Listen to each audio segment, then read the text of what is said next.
श्री सद्गुरु महाराज की जय।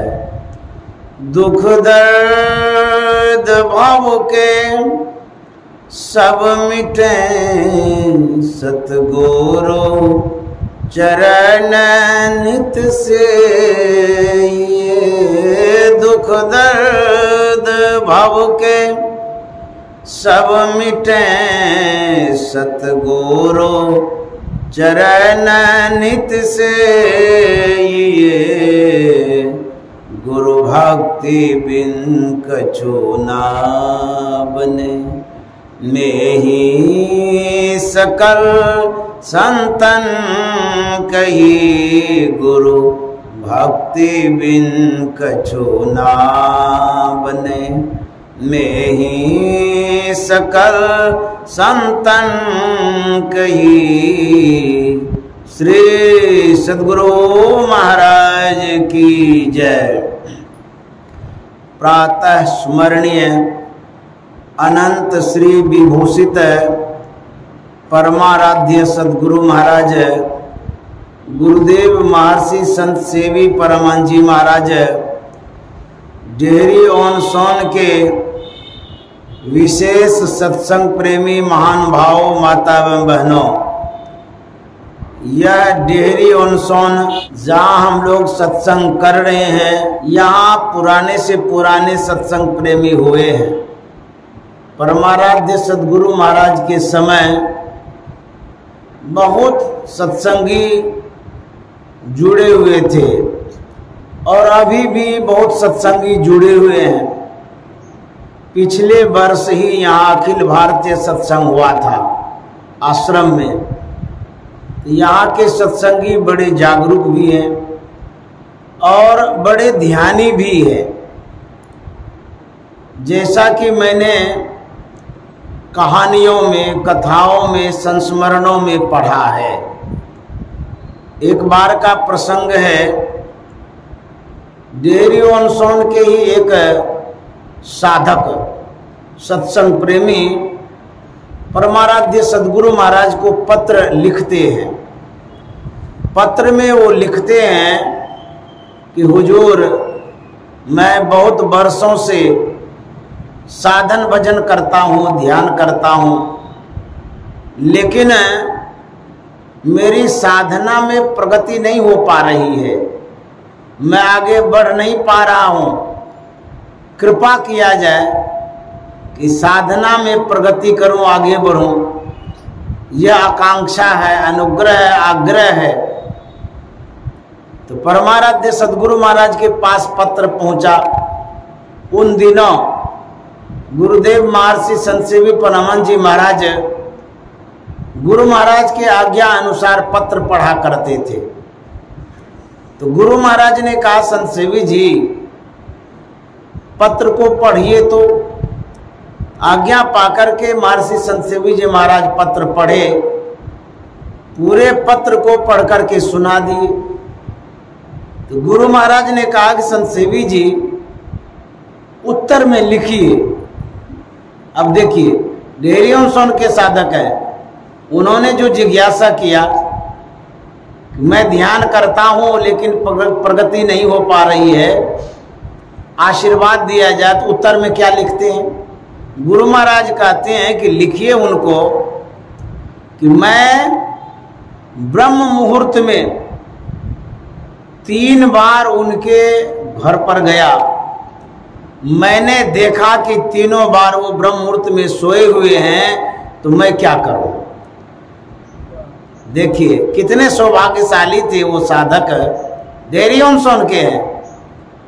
और उनको गुरु महाराज जगाने के लिए आते हैं, उठाने के लिए आते हैं, दर्शन देने आते हैं और उनको साधना में बढ़ाने के लिए आते हैं। तो सच्चे सद्गुरु जो होते हैं वो साधकों को सहयोग करते हैं, मदद करते हैं सूक्ष्म रूप से। तो हम लोग यदि गुरु आज्ञा का पालन करते हैं तो गुरु भी अपने कर्तव्य को निभाते हैं। भगवान श्री कृष्ण ने भी कहा है, क्या? जब उद्धव ने पूछा था कि प्रभु मैं देखता हूं कि आप रोज ध्यान करते हैं, आपको ध्यान करने की क्या आवश्यकता है? संसार के लोग आपका ध्यान करते हैं, आपको पाने के लिए आपकी कृपा चाहते हैं, लेकिन आपको कौन चीज की कमी? आप क्यों ध्यान करते हैं? आपको क्या आवश्यकता है? तो भगवान श्री कृष्ण ने कहा था कि उद्धव, मुझे ध्यान करने की आवश्यकता नहीं है, लेकिन मैं फिर भी ध्यान इसलिए करता हूं, जो भगत, जो साधक मुझे प्राप्त करने के लिए, मुझसे कृपा पाने के लिए ध्यान करता है, तो मैं उनके लिए ध्यान करता हूं। जो वो चाहता है उसमें प्रगति के लिए मैं ध्यान करता हूं। यदि आप, हम साधक गुरु महाराज का ध्यान करते हैं, उनको प्राप्त करने के लिए ध्यान करते हैं, तो जानते हैं गुरु महाराज भी ध्यान करते हैं। हम आपके लिए करते हैं और हम आपको प्रेरणा भी दिया करते हैं। कभी कभी किसी किसी सत्संगियों से, साधकों से, सज्जनों से जब बात होती है तो आप बीती बताते हैं। वो कहा करते हैं कि जानते हैं, जब मैं अनवरत ध्यान करता हूँ, कंटिन्यू ध्यान करता हूँ, लगातार ध्यान करता हूँ, यदा कदा भूल भरम हो जाती है उठने में, ध्यान में समय पर नहीं बैठ पाता हूँ, तो उस दिन चमत्कार मेरे जीवन में होता है कि लगता है कि कोई हमको उठा रहा है, प्रेरणा दे रहा है। तो यदि आप भूल कर जाते हैं उठने में, तो सच्चे सदगुरु का ख्याल रहता है आपके ऊपर कि मेरा बच्चा, मेरा साधक, मेरी साधिका उठ नहीं पा रही है, गृहस्थी के कार्यों के व्यस्तता के कारण, परेशानी के कारण, दिक्कत के कारण। तो संत सदगुरु सूक्ष्म रूप से प्रेरित करते हैं, उठाते हैं, प्रभावित करते हैं, और ऐसी प्रेरणा होती है, अचानक उसकी नींद खुलती है और ध्यान में बैठते हैं। यदि आप प्रयास करते हैं, जो जई पंथ चले मन लाई, तो हरि काय न होई साई, आप प्रयास करते हैं, प्रयत्न करते हैं, तो सदगुरु की कृपा भी होती है। यदि आप लापरवाही करते हैं, इग्नोर करते हैं, छोड़ देते हैं, कोई ने क्या करेंगे ध्यान करके, जब अच्छी तरह से नींद खुलेगी तब करेंगे, तो समय पर आप उठे नहीं, समय का महत्व दिए नहीं, सदगुरु की आज्ञा का पालन किए नहीं, फिर आपके अंदर में जो प्रेरणा हो रही थी वो प्रेरणा शिथिल हो जाती है और गुरु की कृपा कम हो जाती है। आप पसर जाते हैं संसार में, विषय में, शारीरिक सुख में, भौतिक सुखों में आप परिणत हो जाते हैं और अपने जीवन को विलासिता में बिताने लग जाते हैं। तब गुरु की कृपा कम हो जाती है। यदि आपके अंदर में जागरूकता रहती है, चेतना रहती है, सावधान होते हैं, ललक होती है, तो गुरु की कृपा भी होती है। एक घटना है परमाराध्य सदगुरु महाराज के समय की। कटिहार के एक सज्जन कुप्पा घाट आता है। उन दिनों बरारी पुल नहीं बना था, जलियान से पार होता है, नाव से पार होता है। कुप्पा घाट आया, यथा स्थान पर स्नान करता है, स्वच्छ वस्त्रों को धारण करता है, बड़े शौक से, उमंग से, उत्साह से सदगुरु महाराज के निवास में जाता है। उनके मन में होता है ये सिद्ध पीठ है, गुरु पीठ है, ज्ञान पीठ है, यहाँ पर बैठ करके ध्यान करेंगे तो मेरा भी मन लगेगा, गुरु की कृपा होगी। इस आशा भरोसा से वो गुरु निवास में गया। और उन दिनों परमाराध्य सदगुरु महाराज अपने निवास में थे। तो तो गुरु निवास के बरामदे पर वह साधक ध्यान करने के लिए बैठता है, अपने शरीर को वस्त्रों से आवरणित कर लेता है, ढक लेता है। ध्यान करने के लिए तो बैठता है, लेकिन वह गुरु महाराज के पद्यों को दोहराता है। गुरु खोलिए वज्र कपाट अंधेरी सन्मुख की, गुरु खोलिए वज्र कपाट अंधेरी सन्मुख की। काया दुर्ग दुखद बंदी खाना, काया दुर्ग दुखद बंदी खाना, जले अग्निया में दुख की अंधेरी सन्मुख की। गुरु खोलिए वज्र कपाट अंधेरी सन्मुख की।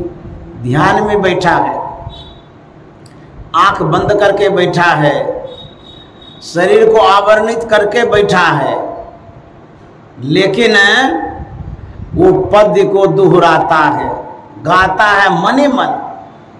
मानसिक रूप से वो पद्य को गा रहा है। परमाराध्य सदगुरु महाराज इस बात को जान गए कि साधक बड़े शौक से साधना में बैठा तो है, लेकिन जो साधना की पद्धति है, जो प्रक्रिया है, उस प्रक्रिया की पुनरावृत्ति नहीं करके बल्कि वो प्रार्थना कर रहा है। इसे अवश्य सावधान करना चाहिए, क्योंकि चूक हो रही है। करना चाहिए जप, तो वहाँ भजन आप गा रहे हैं, तो जप और भजन में अंतर है ना। भजन का अलग प्रभाव होता है, जप का अलग प्रभाव होता है। परमाराध्य जान गए कि ये बार बार भजन ही गा रहा है मने मन। तो परमाराध्य अपने आसन से उठते हैं, कृपा करके कुछ कदम बढ़ते हैं कि साधक के करीब चले गए और आवाज देकर के कहते हैं उस साधक को, अरे सब काम में ये दास्य कराएगा, तुमको चाबी दे दिए, अपना खोल लो। तो जैसे ही आंख खोलते हैं तो परमाराध्य को सामने में पाते हैं और नतमस्तक होते हैं, गुरु महाराज का आशीर्वाद मिलता है। वह साधक गदगद हो जाता है कि गुरु महाराज हमें दर्शन दिए, जिनका ध्यान कर रहे थे वही तो सामने में खड़े हैं। इस तरह से साधकों को सदगुरु महाराज सावधान करते हैं। हम लोगों से भूल चूक होती ही रहती है, लेकिन जैसा गुरु महाराज ने कहा वैसा करना चाहिए। आप रामचरितमानस के प्रसंगों को सुने होंगे, पाठ को सुने होंगे, कहानियों को सुने होंगे। जानते हैं, जब प्रभु श्री राम जंगल जंगल जा रहे थे, एक समय आता है जब शमीक मुनि के पास करीब पहुंचते हैं। शमीक मुनि को पता चलता है कि प्रभु श्री राम आ रहे हैं, भाव विभोर हो जाते हैं, मानसिक ध्यान में लग जाते हैं, आंख बंद कर लेते हैं और ध्यान करने लग जाते हैं प्रभु श्री राम का। भगवान श्री राम आते आते शमीक मुनि के समीप आ जाते हैं।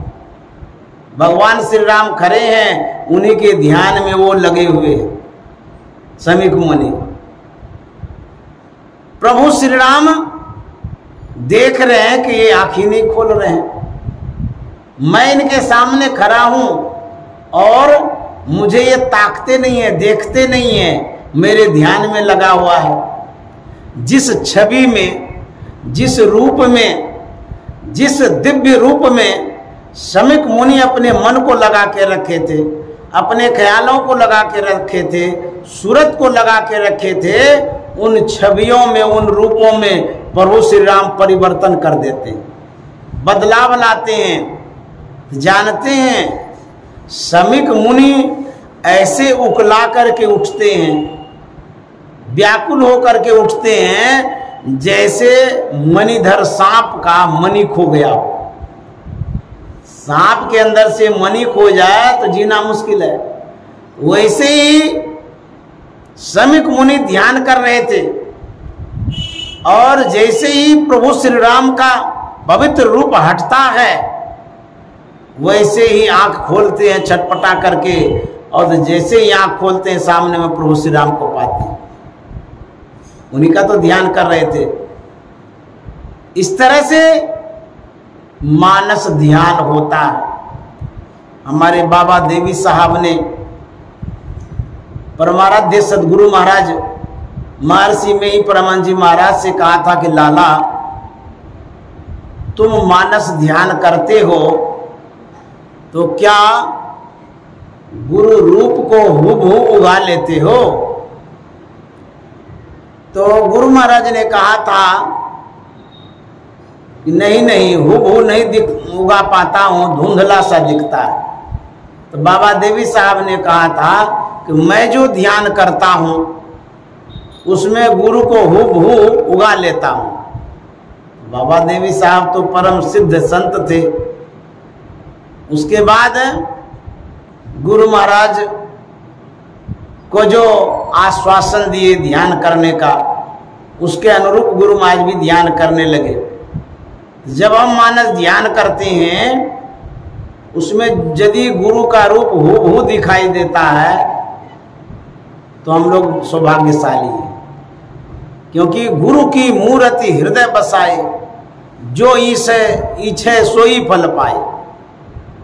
गुरु की मूर्ति का यदि आप ध्यान करते हैं, मूर्ति को यदि आप देखते हैं, तो जो भी कामना है, जो भी इच्छा है, उसकी आपूर्ति होती है।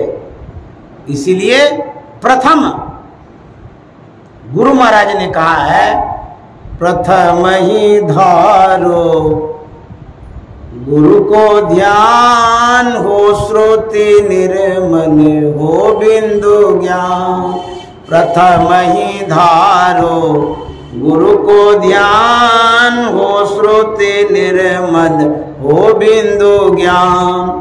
हो श्रुति निर्मल हो बिंदु ज्ञान, हो श्रुति निर्मल हो बिंदु ज्ञान। प्रथम ही धारो गुरु को ध्यान, हो श्रुति निर्मल हो बिंदु ज्ञान। दो नैना बिच सन्मुख देख, एक बिंदु मिले दृष्टि दोरेक। दो नैना बिच सन्मुख देख, एक बिंदु मिले दृष्टि दोरे। प्रथम ही धारो गुरु को ध्यान, हो श्रुति निर्मल हो बिंदु ज्ञान। यदि गुरु रूप का हम ध्यान करते हैं, वह गुरु का जो रूप है शुद्ध रूप है, पवित्र रूप है। कहते हैं उस रूप में यदि अपने मन को लगाते हैं, हमारी जो सूरत है वो शुद्ध होती है, पवित्र होती है। शिवनारायण स्वामी बड़े अच्छे संत हुए, साधक हुए, सिद्ध पुरुष हुए हैं। उनकी वाणी में है, निहारो यारो गुरु मूर्ति की ओर। निहारो यारो गुरु मूर्ति की ओर।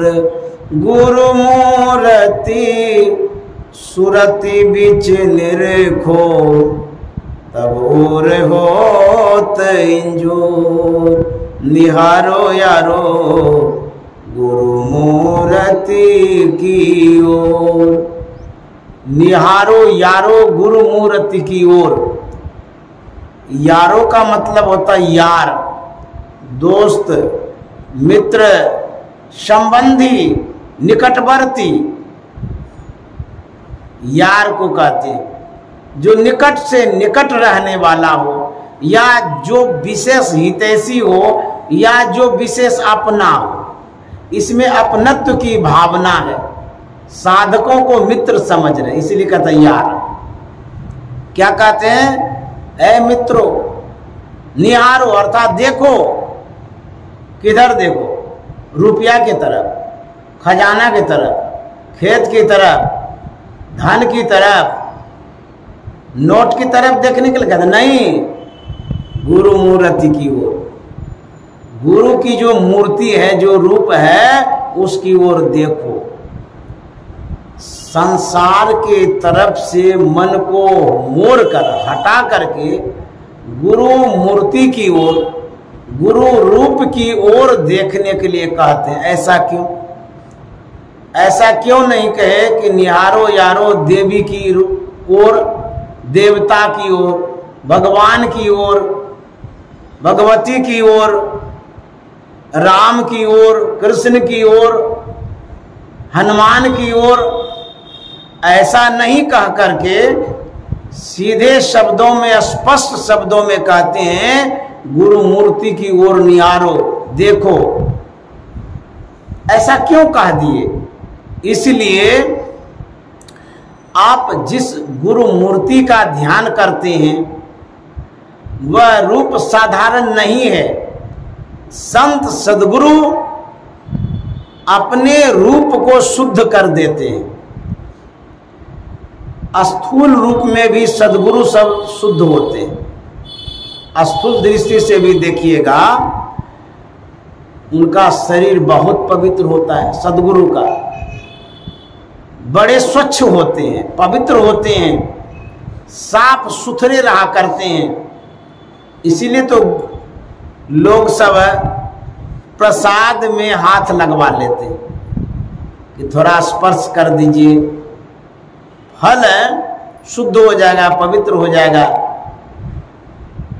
दृष्टि के द्वारा भी हम शुद्ध होते हैं। कहते हैं कि एक बार कृपा दृष्टि से देख लीजिए। इस तरह से स्थूल रूप में शुद्ध होते हैं सद्गुरु। साधना करते करते उनका शरीर तो शुद्ध होता ही है, लेकिन उनका जो सूक्ष्म रूप है, आंतरिक रूप है, जो बिंदु रूप है, वह भी शुद्ध होता है। तो जब साधक साधना करता है, अंतर ध्यान करता है, सूक्ष्म ध्यान करता है, बिंदु रूप का ध्यान करता है, उस रूप में यदि अपने ख्यालों को लगाते हैं, सूरत को लगाते हैं, तो सूरत शुद्ध हो जाती है। निहारो यारो गुरु मूर्ति की ओर। गुरु का जो रूप है, सिर्फ स्थूल रूप को ही नहीं मानना चाहिए। यहाँ पर संकेत सूक्ष्म रूप का भी है। गुरु महाराज ने अपने पद में कहा है, पद नख बिंदु धरी, मन दृष्टि थिर करी, नख तेंदु भानु में गुरु रूप पावे। गुरु का जो रूप है वो बिंदु भी है, ये सूक्ष्म रूप है। कहता है इस सूक्ष्म रूप में यदि अपने ख्यालों को लगाते हैं, दृष्टि को लगाते हैं, तब क्या होता है? कहते गुरु मूर्ति सूरति बीच निरखो, तब उर होत इंजोर। उर मना भीतर, हमारे अंदर में इंजोर हो जाएगा, प्रकाश हो जाएगा, उजाला हो जाएगा। यदि आप सही तरीके से ताकेंगे, देखेंगे, तो तब क्या होगा? प्रकाश हो जाएगा, उजाला हो जाएगा, आपका जीवन धन्य धन्य हो जाएगा। इसलिए देखने के लिए जो कहा गया है, प्रथम अवस्था में स्थूल रूप का ध्यान करने के लिए बतलाया जाता है। जब आप विशेष ध्यान करते हैं, दृष्टियों की क्रिया करते हैं, तो बिंदु ध्यान करने लग जाते हैं, वहां भी गुरु का रूप आता है बिंदु के रूप में। उस बिंदु रूप में यदि आप अपने ख्यालों को लगाते हैं, तब हमारी सूरत शुद्ध होती, पवित्र होती है। तेजो बिंदु परम ध्यानम विश्वात हृदय संसितम। यह जो ध्यान है, बिंदु ध्यान कहते हैं, ये बिंदु ध्यान है तेजस्वरूप। तीक्ष्णता की प्राप्ति होती है, शुद्धता की प्राप्ति होती है, हमारी सूरत शुद्ध हो जाती है। अंतर में जो काई लगी हुई है वो हट जाती है, जो दाग धब्बा लगा रहता है सब हट जाता है। कचिया खुरपी पे जाने के लिए जाते हैं ना, बाजार में, तो कचिया, खुरपी या कुदाल जब भोथा होता है तो उस पर काई लगी रहती है। तो उसको क्या करता है पिजाने वाला, मशीन पर चढ़ा करके उस काई को हटा देता है, तेज कर देता है, धार तेज हो जाता है, पवित्र हो जाता है, शुद्ध चकाचक दिखता है।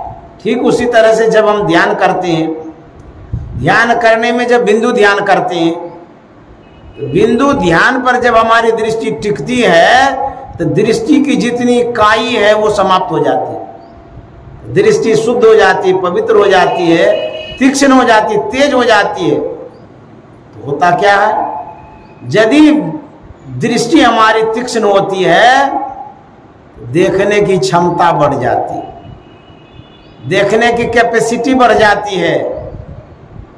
कैसी बढ़ती है? बिंदु मनोलयन कृत्वा दूरदर्शन मापनुयात। बिंदु में मन को यदि लय करते हैं तो दूर से दूर तक देखने की क्षमता बढ़ जाती है। गुरु महाराज ने लिखा है, एक बिंदुता दूरबीन हो, दूरबीन क्या करे, पिंड में दरस ब्रह्मांड हो, बाहर में क्या फिरे, एक बिंदुता दूरबीन। गुरु महाराज कहते हैं बिंदु जो है वो दूरबीन है। वैज्ञानिक लोग दूरबीन बनाते हैं, उसका काम होता है दूर से दूर के दृश्यों को दिखाना।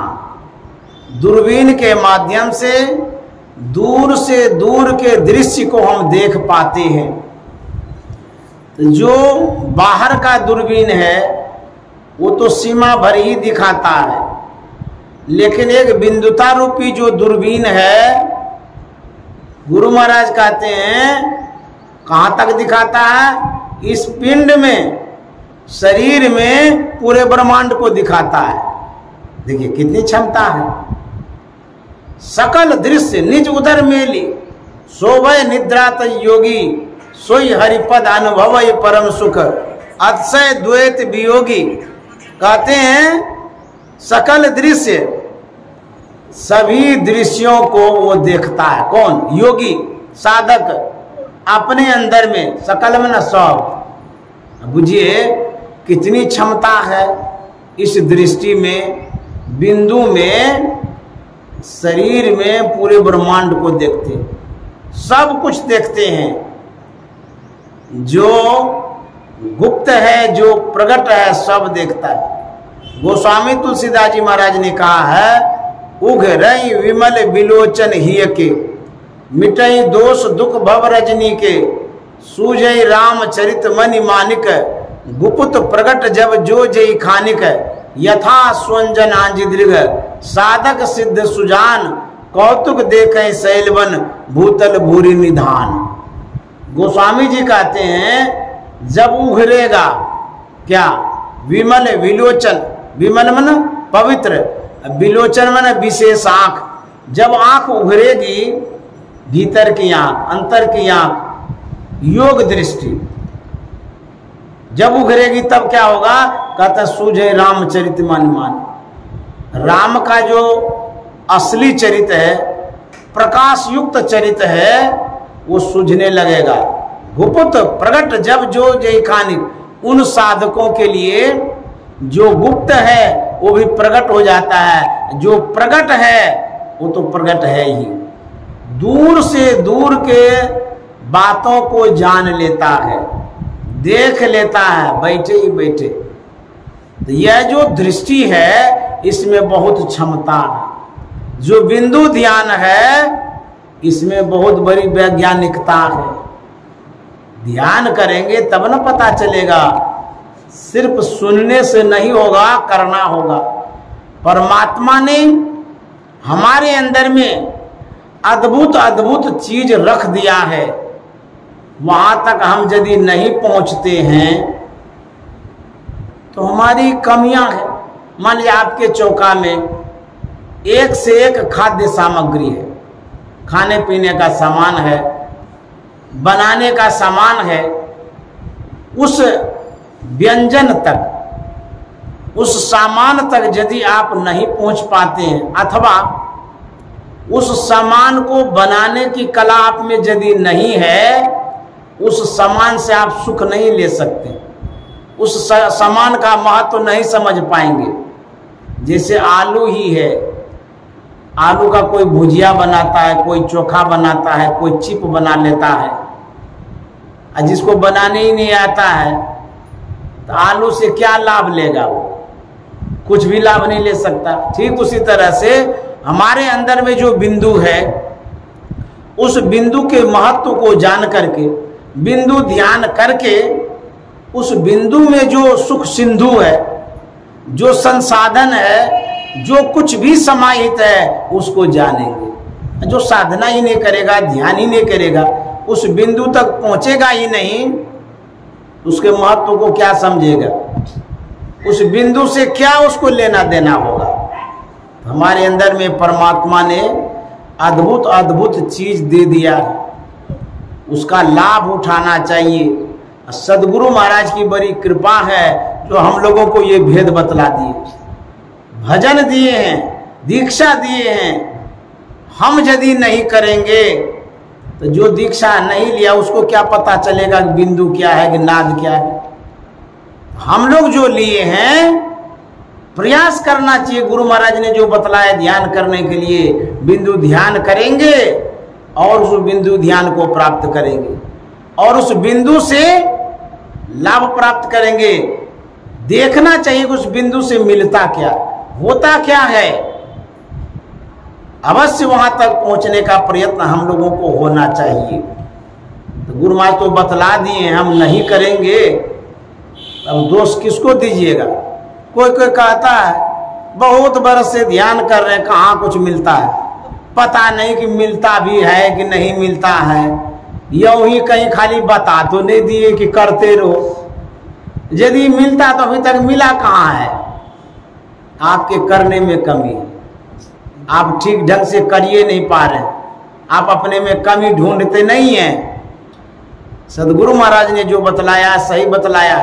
गुरु महाराज ने कहा भी है, समझा में ही लखा नमूना, बात है सत हित की। अब देखिए तो अब क्या गारंटी देंगे? वो संत हैं, कोई उलझा करके तो नहीं रख रहे हैं, साफ सुथरे शब्दों में कह रहे हैं, समझा में ही।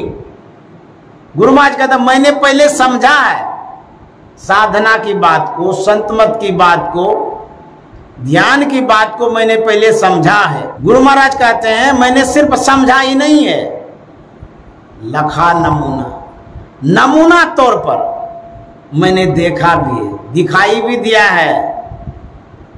मैं कैसे प्रमाण दूं? मेरे पद्यों को पढ़ लीजिए, वही प्रमाण है। अंतर का चीज है ना। तो गुरु महाराज कहते हैं लखा नमूना, मुझे दिखाई दिया है, मैंने देखा है, इसीलिए मैं कहता हूं बात है सत हित की। ये बात कोई मैं झूठ वाला नहीं कहता, गुरु महाराज कह रहे मैं बात सबको सत्य वाला कहता हूं और हित की बात कहता हूं। आपको समझ में नहीं आवे तो मैं क्या करूं? बात सत्य है और हित की भी है और मेरी देखी भी बात है। जैसे कोई आप कारोबार करते हैं या कोई बातचीत करते हैं तो लोग कहता है ना कि मेरे बातों पर विश्वास करिए, मैं जो कह रहा सही कह रहा, मैंने देखा है। जैसे मान ले तीर्थों में कोई गया है, आपके पास आकर के कहता है मैं फलाने तीर्थों में गया था, बहुत अच्छा तीर्थ है, बड़ी अच्छी व्यवस्था है, वहाँ मन में शांति मिलती है। कहते हैं ना मैंने देखा है, विश्वास करिए। अब विश्वास करके जब आप जाते हैं लगता हाँ सही है बात है। उसी तरह गुरु महाराज कहते हैं मैंने साधना किया, मुझे दिखाई दिया और वही बात मैं कह रहा हूं, बात है सतहित की। इसलिए संत की बात को माननी चाहिए, विश्वास करना चाहिए। वो बाहर का बात तो है नहीं, भीतर का है, तो भीतर के बात को दिखा नहीं सकते हैं, बोल ही तो सकते हैं। तो जो गुरु महाराज ने अपने पद में कहा है उसको मान करके करिए। आपको यदि नहीं मिल पा रहा है इसका मतलब नहीं एक सब संत झूठी बोल रहे। अरे आप में कमियां हैं, मिलता जरूर है। अच्छा, यदि झूठ बात होती कि ध्यान करने में कुछ नहीं मिलता है, ये बातें अभी तक में गौण हो जाती, छिप जाती, ढक जाती। एक संत नहीं, जितने महापुरुष आए हैं, जितने साधक आए हैं, जिसने ध्यान किया है, जे पहुंचे ते कही गए। जो पहुंच गए हैं उसने जो कहा है, सबकी बातें झूठी नहीं हो सकती। बात सत्य है और हित की है। जितने संत हो गए हैं कहते हैं ध्यान करो। शिवनारायण स्वामी तो वही कहते हैं, छूटत कर्म तार सब टूटत, फूटत कठिन कठोर, शुभ अरु अशुभ कर्म ना लागे, जागी धरो गृह चोर, निहारो यारो गुरु मूर्ति की ओर, निहारो यारो गुरु मूर्ति की ओर। कहते हैं छूटत कर्म तार सब टूटत। यदि अच्छे ढंग से ध्यान करेंगे,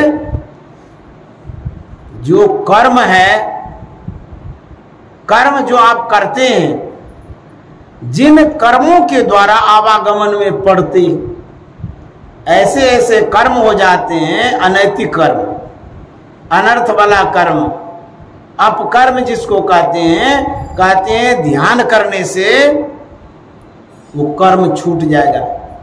तार सब टूटत, इंद्रियों का जो तार विषयों में लगा हुआ है, विषयों से जुड़ा हुआ जो है, इसी को कहते तार, लगाव। कहते हैं छूटत कर्म तार सब टूटत। जो मन का लगाव, इंद्रियों का लगाव विषयों में हो गया, संसार में हो गया है, वह तार टूट जाएगा। ख्याल जो लगा हुआ है वो हट जाएगा। कैसे? जब ध्यान करेंगे। छूटत कर्म तार सब टूटत, और क्या होगा? फूटत कठिन कठोर। कहते हैं जो कठिन कठोर है, कठिन कठोर क्या है? सबसे कठिन अंधकार, यही कठोर भी है। कितना कठोर है? कहते हैं कबीर साहब ने कहा है, मोरे जियरा बड़ा अंदेशवा मुसाफिर जइयो कौनी ओर, मोरे जियरा बड़ा अंदेशवा मुसाफिर जइयो कौनी ओर, मोह का शहर कहर नर नारी दुई फाटक घन घोर, कुमति नायक फाटक रोके परियो कठिन झिंझोर, मुसाफिर जइयो कोनी ओर। कठिन झिंझोर, ये कठिन झिंझोर क्या है? यही अंधकार का है, पर्दा। इसलिए कहते हैं फूटत कठिन कठोर। जो कठिन है, कठिन में ना कड़ा, मुश्किल, दिक्कत वाला, वह अंधकार फूट जाएगा। फूटत कठिन कठोर। जब अंधकार फूट जाएगा, फट जाएगा, तब कहते हैं शुभ और अशुभ कर्म ना लागे, जागी धरो गृह चोर। जो शुभ अशुभ कर्म इंद्रियों के द्वारा होते रहता है, उन इंद्रियों के कर्म का लेप नहीं लगेगा, दोष नहीं लगेगा।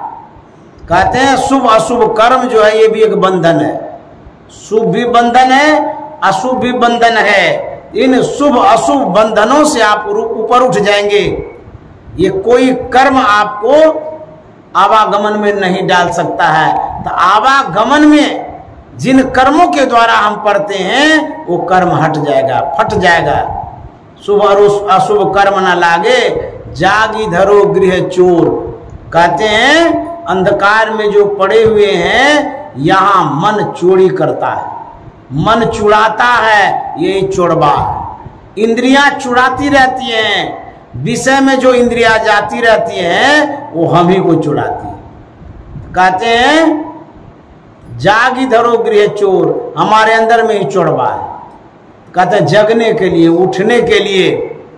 तो जब तक जगेंगे नहीं, उठेंगे नहीं, तब तक हमारा कल्याण भी नहीं होगा। इस तरह से ध्यान करने के लिए बतलाया जाता है। परम संत तुलसी साहब बड़े अच्छे ध्यानी थे, योगी थे, संत थे, महात्मा महापुरुष थे। हाथरस के किला में रहते थे, साधना करते थे। उनका जीवन कैसा था? उनका भौतिक जीवन यदि कहिए तो बड़ा कष्टकर था, लेकिन आंतरिक जीवन बड़ा सुखद था, सुहावना था, आनंदपूर्ण था। उनके पास एक मौलवी साहब आते हैं। मौलवी साहब उनसे बातचीत करते हैं। जब मौलवी साहब को तुलसी साहब समझाते हैं, सिखाते हैं, बताते हैं, तो तुलसी साहब की बातें मौलवी साहब को जच जाती है। वो बढ़िया से समझ लेते हैं, इतने प्रभावित होते हैं कि वो जो है ना, कहते हैं कि हमें भी आप अपने ज्ञान से अवगत कराइए, हमको भी यह बात बताइए, मैं भी सीखना चाहता हूँ, करना चाहता हूँ, समझना चाहता हूँ। संत तो सभी धर्मावलंबियों को मानते हैं, सबके कल्याण की बात करते हैं। वहाँ पर जाति पाति की कोई बात नहीं होती है, हिंदू मुस्लिम सिख ईसाई की कोई बात नहीं होती है। संत के शरण में जाते हैं तो सबको वो शरण देते। तुलसी साहब ने दीक्षा दिया, मंत्र बतलाया, भेद बतलाया, योग की क्रिया बतला दिया। वह मौलवी साहब तुलसी साहब के पास अंत साधना करने लगे, ध्यान करने लगे, मेडिटेशन करने लगे। एक दिन तुलसी साहब संकेत करते हैं उस साधकों को, मौलवी साहब से कहते हैं, क्या कहते हैं? और तकी तकते रहो, मुर्शद ने ये पंजा दिया, बेहोश हो मत छोड़ियो, गर चाहे तू जलवा प्यार, तकी तकते रहो। तुलसी साहब मौलवी साहब से क्या कहते हैं? अरे तकी, तकी कहते हैं ताकने वाले को, दृष्टि योग करने वाले को, ध्यान करने वाले को कहते हैं तकी। कहते ताकते रहो, देखते रहो। मुर्शद ने ये पंजा दिया, मुर्शद कहते हैं गुरु को। गुरु ने जो तुमको तौर तरीका बतलाया है, जो भजन भेद दिया है, दीक्षा दिया है, उस तरीके से ताकते रहो। कहते मुर्शद ने ये पंजा दिया, बेहोश हो मत छोड़ियो, घर चाही तू जलवा पिया। बेहोश का मतलब होता लापरवाही, लापरवाही से छोड़ मत देना। यदि तुम अपने अंदर में प्रकाश चाहते हो, उजाला चाहते हो, तरक भरक चाहते हो, जो अल्लाह का नूर है उसका दीदार चाहते हो, देखना चाहते हो, रोशनी चाहते हो, प्रकाश चाहते हो, तो तुम मेरे कहे अनुसार चलते रहो, करते रहो, देखते रहो। कहते हैं घर चाही तू जलवा पिया।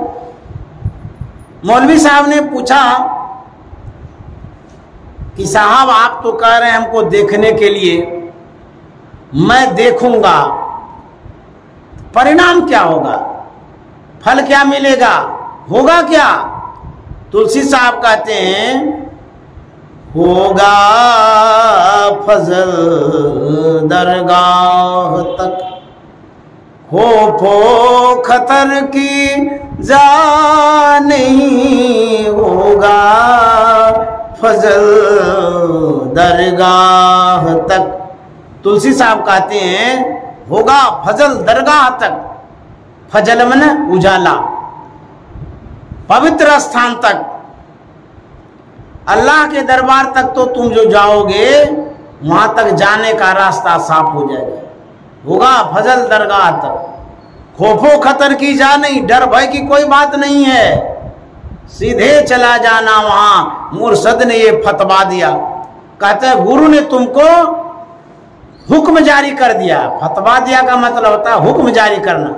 गुरु ने हुक्म दिया, आदेश दिया है, फतवा जारी कर दिया है कि तुम भीतर भीतर चलो, अंदर ही अंदर चलो, बाहर जाने की बात नहीं है। क्यों भटकता फिर रहा तू ए तलाशे यार में, क्यों भटकता फिर रहा तू ए तलाशे यार में, रास्ता सहरग में है दिलवर पे जाने के लिए, दिल का हुजरा साफ कर जाना को आने के लिए, ध्यान गैरों का उठाओ उसको बिठाने के लिए, दिल का हुजरा साफ कर। कहाँ जाएंगे खोजने के लिए? कहते हैं बाहर में मत भटको, अपने शरीर में भीतर में जाओ। यह जो शरीर है, इस शरीर के विषय में कहते हैं कुदरती कावे की तू मेहराब में सुन गौर से। कुदरती नेचुरल काबा है ये मनुष्य का शरीर। ये जो शरीर है प्राकृतिक काबा है, अल्लाह का घर है ये। यदि आप इस शरीर में, मानव शरीर में भीतर में घुसेंगे, अल्लाह का दीदार पाना चाहते हैं, नूर पाना चाहते हैं, प्रकाश पाना चाहते हैं, कहते हैं कहीं बाहर जाने की आवश्यकता नहीं है। इसी अंदर में, शरीर के अंदर में घुसना है और इसी के अंदर में जाना भी है। इसी शरीर में अल्लाह भी मिलेंगे। नकली मंदिर मस्जिदों में जाए सद अफसोस है, नकली मंदिर मस्जिदों में जाए सद अफसोस है, कुदरती मस्जिद का साकिन दुख उठाने के लिए दिल का हुजरा सा। कहता है ये जो कुदरती मस्जिद है, मनुष्य का शरीर, इसी में अल्लाह मिलेंगे, ईश्वर मिलेंगे, खुदा मिलेंगे, गॉड मिलेंगे, भगवान मिलेंगे। बाहर जाने की आवश्यकता नहीं है। तो मौलवी साहब ने कहा, हमें कहते हैं ध्यान करने के लिए, अंतर में प्रवेश करने के लिए कोई गया भी है, कोई इस तरह की साधना किए भी हैं। तो तुलसी साहब ने कहा है कि हाँ गया है। नमूना तौर पर मैं बता सकता हूं, जो कोई गए हैं इसी होके गए हैं। यही रास्ता है सुख और शांति का, और यही रास्ता अल्लाह तक जाने का, यही रास्ता है गॉड ईश्वर को पाने का। कहते हैं मंसूर सरमद अली और शम्स मौला ना हुए, मंसूर सरमद बूअली और शम्स मौला ना हुए पहुँचे सभी इस राह से, जिसने के दिल पुख्ता किया रे तकी तकते रहो। तुलसी साहब कहते हैं मंसूर फकीर हो गए, संत हो गए, शर्मद बू अली और शम्स मौलाना हुए। कहता ये सब जो संत हो गए, फकीर हो गए, पैगंबर हो गए, ये सब इसी होकर के गए, अंतर के रास्ते से गए हैं, भीतर के रास्ते से गए हैं। शरीर में जो सगले नसीरा है, शरीर में जो सुमना का स्थान है, शरीर में जो आज्ञा चक्र है, उसी होकर के ये लोग गए हैं, अल्लाह तक गए, परमात्मा तक गए, गॉड तक गए हैं, पहुंचे सभी इस रास्ते। जिसने के दिल पुख्ता किया, जिसने अपने मन को मजबूत किया, दिल को मजबूत किया, वही इस रास्ते से गया है, उसी को सुख मिला है, शांति मिली है, और वही परमात्मा के, अल्लाह के दीदार को पाया, रोशनी को पाया, प्रकाश को पाया है, परमात्मा को, अल्लाह को पाया है। तो संत महात्मा यही कहते हैं अंत साधना करिए।